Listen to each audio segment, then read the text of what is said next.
7 अगस्त 1905 को कोलकाता के town hall में स्वदेशी आंदोलन का फैसला लिया गया, जिसमें यह था कि ज़्यादा से ज़्यादा चीज़ें हम वो उपयोग में लाएंगे जो खुद अपने हाथ से बनाएंगे, और उसी से हथकरघा हाथ से, और उसके बाद हैंडलूम, और उसी स्वदेशी कपड़े और विदेशी कपड़ों की होली जलाई गई, दिवाली हुई।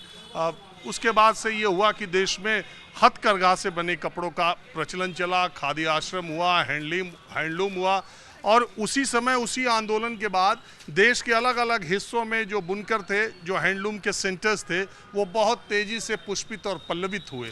उसी में से हापुड़ के पास पिलखुआ एक जगह है। पिलखुआ को एक समय में हैंडलूम नगरी कहा जाता था। आज मैं राष्ट्रीय हथकरघा दिवस के मौके पर हैंडलूम नगरी में आया हूँ, लेकिन आप जानते हैं कि हैंडलूम समय के साथ जाता रहा और उसकी जगह पावरलूम ने ले ली। हालांकि अब पावरलूम के सामने चाइनीज़ प्रोडक्ट का एक बहुत बड़ा चैलेंज खड़ा हुआ है।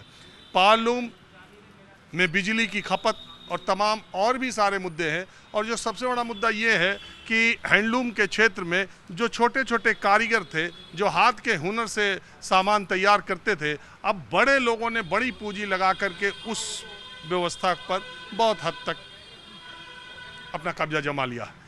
तो हथकरघा नगरी पिलखुआ में मैं एक बहुत माने जाने हैंडलूम के स्टोर पर आया हुआ हूँ। यहीं से बात की शुरुआत करता हूँ। फिर यहाँ अभी जो भी बचा हुआ है, और इतने खूबसूरत तरीके से यहाँ की कला को देश और दुनिया के अलग अलग इलाकों में पहुँचाया जा रहा है, क्या क्या अब बनता है, हैंडलूम के नाम पर पिलखुआ में क्या हो रहा है, माहौल क्या है, मैं आज यही जानने की कोशिश करता हूँ। पहले आप अपना नाम बताइए। प्रतीक मित्तल। प्रतीक जी, ये जो मैं आपके यहाँ आया ये जान करके आपका बहुत पुराना बिजनेस है। मैं पहला सवाल यही आपसे पूछ रहा हूँ कि पिलखुआ के हैंडलूम का क्या हुआ? पिलखुआ में हैंडलूम में पहले खादी के नाम से प्रोडक्ट बनता था, जो हैंड ब्लॉक प्रिंट होता था। आज वो स्क्रीन प्रिंट पर आ गया है, लेकिन 3D एक जो पॉलिस्टर की बेडशीट है उसने उसे ख़त्म कर दिया है। आज हैंडलूम की सेल बहुत ना के बराबर है। जो पहले झालर वाली चादर बनती थी इस टाइप की, हाँ, ये बनती थी पिलखुआ की खादी की बेडशीट, हाँ, इसकी सेल प्रोडक्शन बहुत अच्छी थी। हाँ। अब लेकिन चाइनीज 3D ने पॉलिस्टर इसकी डिमांड आप कह रहे हैं कम हो गई? हाँ, इसकी डिमांड कम हो गई है। क्यों, किस वजह से? रेंज के ऊपर, क्योंकि पॉलिस्टर की जो ये प्योर कॉटन की बेडशीट है वो पॉलिस्टर की। मैं अगर ये कहूँ कि ये प्योर कॉटन की, हमारे दर्शकों को प्योर कॉटन की है, पिलखुआ ये आसपास की जगह का ये कपड़ा है, और ये प्रिंटिंग है, ब्लॉक प्रिंटिंग है, तो वो ब्लॉक प्रिंटिंग तो हाथ से ही होती है। हाँ जी, तो ये पूरी इसको हैंडलूम कह सकते हैं। तो ये बेडशीट कितने की तैयार है? ये बेडशीट 400 रुपये की तैयार है, डबल बेड विद पिलो। आपके यहाँ? हाँ जी। लेकिन ये तो दुकान बदलती है तो इसका दाम भी बदल जाता है। हाँ, दाम भी पलटेगा, रिटेल काउंटर पे इस पर दाम भी पलटेगा। ये होलसेल काउंटर के रेट है। तो आप कह रहे हैं 400 भी लोगों को एक्सपेंसिव लगता है? हाँ, एक्सपेंसिव, क्योंकि 3D की चादर जो आती है प्योर पॉलिस्टर की, वो 150 रुपये से स्टार्ट है। वो कौन सी है आपके पास? हाँ जी। वो कहाँ की? चाइनीज? चाइना तो दिवाली में लक्ष्मी गणेश जी बंद हो गई, लेकिन अब कल्टिवेट करके पिलखुआ में ही और पानीपत में सब इसके प्लांट लग चुके हैं। पिलखुआ और पानीपत में इसके प्लांट लग चुके हैं। अब चाइनीज तो आना बंद हो गया, यही बननी चालू हो गई। ये प्योर पॉलिस्टर। पहले चाइनीज आते थे? पहले चाइनीज आते, उन्हीं की नकल करके हमारे यहाँ खोल लिया। हाँ जी, हाँ जी, अभी आ रही है। ये 150 रुपये की डबल बेड की बेडशीट है, लेकिन कॉटन है? नहीं, प्योर पॉलिस्टर है। लेकिन इसको भी कहते हैं कि कॉटन ही है जो बेचते हैं? जो बेचते हैं वो तो जिसको नॉलेज नहीं है ना तो लेंगे ही। ये तो आप देख सकते हैं कितनी सिल्की है। ये पतली होती है, ये मोटी है। ये मोटी होती है। अरे पिलखुआ में मित्तल साहब कहते थे कि 3 चीज़ें, बेडशीट बनती है, कर्टन, पर्दा, तिरपाल, कपड़े का तिरपाल। हाँ, वो तिरपाल और स्कूल बैग। हाँ, वो तो अब बनने लगे ना। हाँ जी, हाँ जी। पहले तो बेडशीट, पर्दे और तकिया कवर के लिए ये पिलखुआ माना जाता। हाँ जी, फेमस पिलखुआ खादी की मंडी के लिए, शॉल, खादी का बेडशीट और खेस जोड़ने के लिए काम आता था। वो 3 चीज़ों के लिए फेमस था। वो सब अब मशीनरी उस पर आ गया, पावरलूम पर, और फिर बेडशीट का पॉलिस्टर पर आ गया। तो इसलिए हैंडलूम का काम 25% पूरी नगरी में रह गया। अब सब मशीनरी युग आ गया है, तो सब पॉलिस्टर की चादर रेटों के हिसाब से कंपेयर करें तो वो उसकी और सेल अगर ज़्यादा मैं है। ये पूछूं कि आप हैंडलूम के इतने बड़े व्यवसायी, कितने सालों से आपके परिवार में ये काम हो रहा है? 80 साल तक करीब ये काम हो रहा है। तो 80 साल के मुकाबले अब आपका काम जो है, पहले आपकी दुकान में कितना % पिलखुआ का माल रहता था? चेंज होता चला गया ना, पहले खद्दर बिकती थी, फिर बेडशीट पॉलिस्टर कॉटन की आई, फिर चेंज हो गई पॉलिस्टर की आई, तो चेंज होता चला गया मार्केट के हिसाब से। मैं अगर ये कहूँ कि 50 साल 40 साल पहले आपकी दुकान में जितना प्रोडक्ट था उसमें पिलखुआ का बना हुआ कितना % था? 80% प्लग हुए का था माल। और अब 50% प्लग हुए का है और 50% मार्केट बाहर का है। जयपुर का, अहमदाबाद का, पानीपत का, तो प्रोडक्ट चेंज होते रहते हैं। रिटेल काउंटर के साथ सब तरह के प्रोडक्ट रखने देखिए, पड़ते मैं मुबारकपुर भी गया हूँ, मैं बनारस भी गया हूँ, वो जो चंदेरी साड़ी बनती है, मैं वहाँ भी गया हूँ। जहाँ भी बुनकर या हाथ का काम करने वाले लोग थे, अब वो धीरे धीरे मजदूर हो गए। पहले वो तैयार करते थे, अब सेठ उनको देते हैं, वो मजदूरी पे अपनी कला का प्रदर्शन करके वापस दे जाते हैं। ये बात सही कह रहा हूँ? बिल्कुल सही बात, बिल्कुल। अब वो डायरेक्ट सेल्स मार्केट में जाते हैं की वजह से उनका माल पहले ही बड़े बड़े सेठ ले लेते हैं। ब्रांड आपका धंधा पहले से? देखो जी, जो मैन्युफैक्चरिंग थी वो तो हो गई कम हैंडलूम की। जो ये है पॉलिस्टर वाला, इसका जो मैन्युफैक्चरिंग, ये माल ज़्यादा बिक रहा है। तो धंधा आपका वैसा ही? मैन्युफैक्चरिंग कम हो गई, ट्रेडिंग ज़्यादा हो गई। अच्छा, बनाना कम हो गया, अब खरीद के बेचना ज़्यादा। खरीदना ज़्यादा हो गया, ट्रेडिंग का काम बढ़ गया, मैन्युफैक्चरिंग का काम कम हो लेकिन गया। बड़े शहरों में, बड़ी जगहों पर हैंडलूम की डिमांड अभी भी बहुत ज़्यादा है और दाम भी बहुत ज़्यादा रहता है। ऐसे ये हैंडलूम के नाम पर उनको सब मैन्युफैक्चरिंग पे पावरलूम मैन्युफैक्चरिंग दिया जा रहा है, ये है बात। लेकिन अभी कुछ बोलना चाह रहे हैं? हाँ जी, हाँ जी, बताइए। बोलिए। ये सब बोल रहे हैं सब एक ही। हाँ कुछ, अरे मैं तो, ये हैंडलूम दिवस है। जी जी जी जी।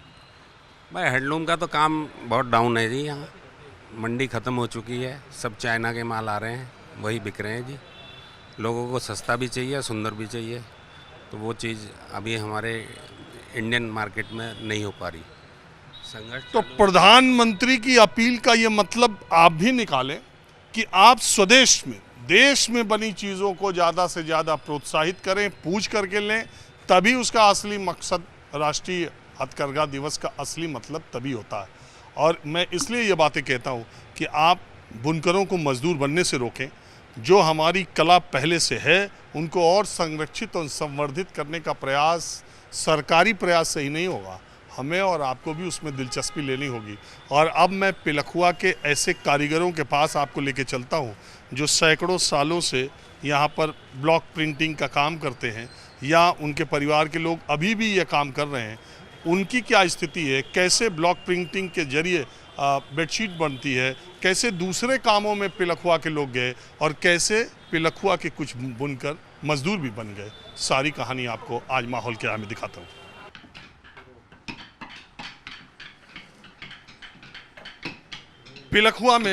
पिलखुआ में हैंडलूम पर ब्लॉक प्रिंटिंग का काम बहुत आजकल लोकप्रिय है। देखिए, जब एक रास्ता बंद होता है तो दूसरे रास्ते खुल जाते हैं।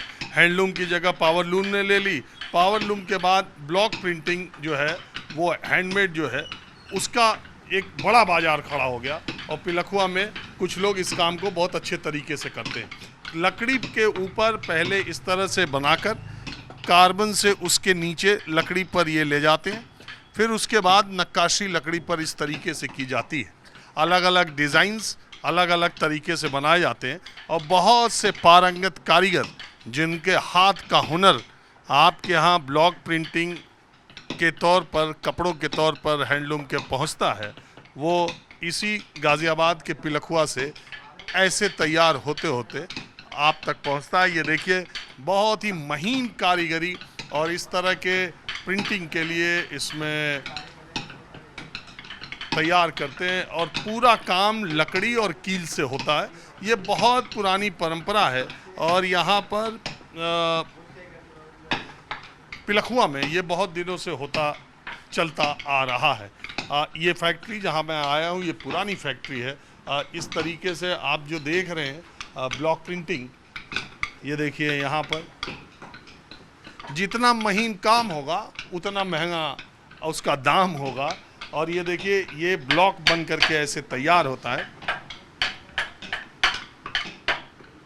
ये अंतिम तौर पर ब्लॉक ऐसे तैयार होता है और इसमें पीछे एक हैंडल लगाते हैं और फिर कपड़े के ऊपर रंग लगाकर ब्लॉक दिखाते हैं। कपड़े पर इसकी प्रिंटिंग कैसी आती है वो भी मैं आपको दिखाऊंगा, लेकिन अभी ब्लॉक प्रिंटिंग के इस फैक्ट्री पर के मालिक मेराज जो 3 पीढ़ियों से ये काम करते हैं, इनसे जानने की कोशिश करते हैं।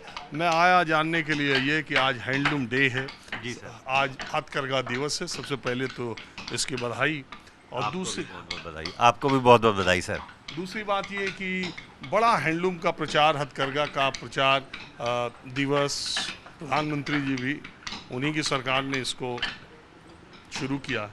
आप लोगों का धंधा पहले के मुकाबले कम हुआ, बढ़ा, क्या है हैंडलूम का? आप इधर आ जाओ। हैंडलूम का सर पहले से तो हमारा काम बढ़ा हुआ है, काम बहुत बढ़ गया है पहले से। कितने दिनों में, कब से? पिछले 10-12 साल में बहुत ज़्यादा हो गया है। 10-12 साल में सर बहुत ज़्यादा काम हो गया है, क्योंकि बहुत सारे डिज़ाइनर लोग हैं, बहुत से हाथ को चाहने वाले लोगों की, जिनको पता है ये हाथ का काम है सर, वो कस्टमर हाथ का ही प्रोडक्ट खरीदता है। वो इसमें एक स्क्रीन प्रिंटिंग भी होता है या डिजिटल भी होता है, लेकिन वो जिस कस्टमर को पता है मुझे हैंड ब्लॉक का ख़रीदना है, वो स्पेशल हैंड ब्लॉक का ही खरीदेगा। इसमें सर क्या होता है, हैंड ब्लॉक वाले प्रोडक्ट में कुछ इसकी कीमत ज़्यादा हो जाती है, लेकिन जिस कस्टमर को हैंड ब्लॉक लेना वो कीमत नहीं देखता, वो चीज़ देखता है, इसकी कारीगरी देखता है सर।